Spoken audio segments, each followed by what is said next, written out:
Assalamualaikum warahmatullahi wabarakatuh.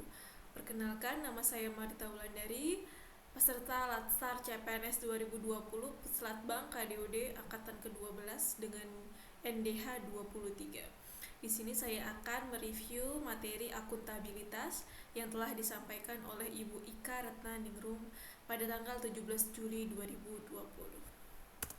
Baik, pertama-tama saya akan menjelaskan apa itu akuntabilitas dan perbedaan akuntabilitas dengan responsibilitas. Sebagian besar dari kita mungkin menyamaartikan responsibilitas dengan akuntabilitas, padahal hal ini berbeda. Jadi responsibilitas merujuk pada kewajiban untuk bertanggung jawab, sedangkan akuntabilitas adalah kewajiban untuk mempertanggungjawabkan apa yang telah menjadi amanahnya. Jadi jelas di sini perbedaan antara responsibilitas dengan akuntabilitas. Baik, setidaknya ada 5 aspek dalam akuntabilitas. Yang pertama ialah hasil, yaitu akuntabilitas berorientasi pada hasil. Yang kedua adalah hubungan, akuntabilitas adalah sebuah hubungan. Kemudian adalah laporan, akuntabilitas memerlukan adanya sebuah laporan yang telah disepakati.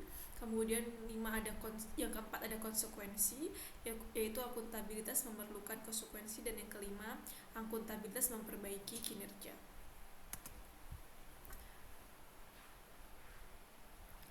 Baik, kemudian apa saja sih konsep dari akuntabilitas? Yaitu mampu mengambil pilihan yang tepat dan benar ketika terjadi konflik kepentingan antara kepentingan publik dengan kepentingan sektor, kelompok, dan pribadi. Yang kedua, memiliki pemahaman dan kesadaran untuk menghindari dan mencegah keterlibatan PNS dalam politik praktis. Yang ketiga, memperlakukan warga negara secara sama dan adil dalam penyelenggaraan pemerintahan dan pelayanan publik. Yang kelima, menunjukkan sikap dan perilaku yang konsisten dan dapat diandalkan sebagai penyelenggara pemerintahan. Oke, ada 3 poin fungsi akuntabilitas publik. Yang pertama adalah peran demokrasi, yang kedua peran konstitusional untuk mencegah korupsi dan penyalahgunaan kekuasaan, yang ketiga peran belajar untuk meningkatkan efisiensi dan efektivitas. Sementara itu, akuntabilitas publik dibedakan menjadi 2, yaitu akuntabilitas vertikal, yaitu pertanggungjawaban dari bawahan ke atasan, kemudian nanti atasan yang menilai apakah kinerja kita baik atau tidak, atau laporan kita baik atau benar atau salah, itu yang menilai adalah atasan. Kemudian yang kedua adalah akuntabilitas horizontal, adanya utusan pemerintah untuk memberikan laporan kepada publik. Nah, hal ini yang sangat relate dengan kejadian sekarang ialah ketika pemerintah mengumumkan beberapa kasus COVID kepada masyarakat. Kemudian ada tingkatan akuntabilitas, setidaknya ada 5, yaitu akuntabilitas personal. Ini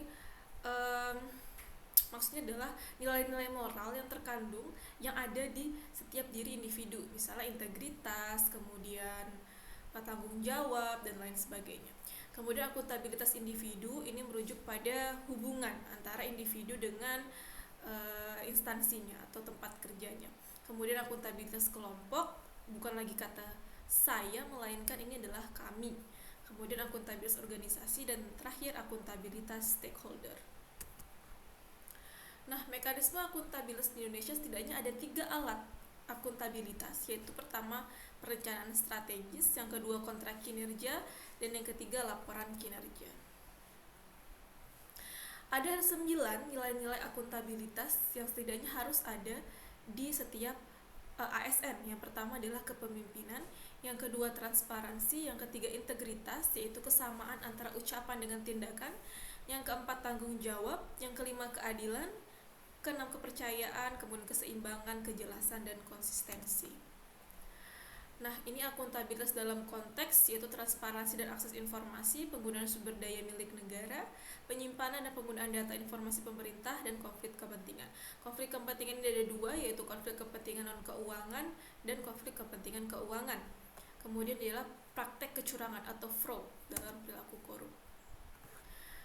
Ini adalah siklus bagaimana menciptakan akuntabilitas. Yang pertama dimulai dari tentukan dulu tanggung jawabnya, kemudian rencanakan apa yang dilakukan untuk mencapai tujuan, kemudian lakukan implementasi monitoring, kemudian berikan laporan secara lengkap, dan berikan evaluasi atau masukan.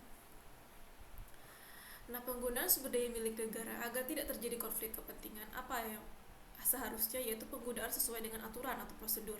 Yang kedua, digunakan secara bertanggung jawab dan efisien. Yang ketiga, memelihara fasilitas secara benar dan bertanggung jawab. Dan terakhir, bagaimana menjadi PNS yang akuntabel, yaitu ada setidaknya 6 poin, yaitu apa yang diharapkan dari perilaku individu seorang PNS, kemudian perilaku berkaitan dengan transparansi dan informasi, menghindari perilaku curang, koruptif, atau tindakan negatif lainnya, kemudian perilaku terhadap penggunaan sumber daya negara, perilaku berkaitan dengan penyimpanan dan penggunaan data informasi pemerintah, jadi kita hati-hati dalam menyimpan atau mengumumkan data, kemudian dilihat dari konflik kepentingan. Baik, terima kasih. Berikut tadi adalah review dari materi akuntabilitas. Semoga bermanfaat. Wassalamualaikum warahmatullahi wabarakatuh.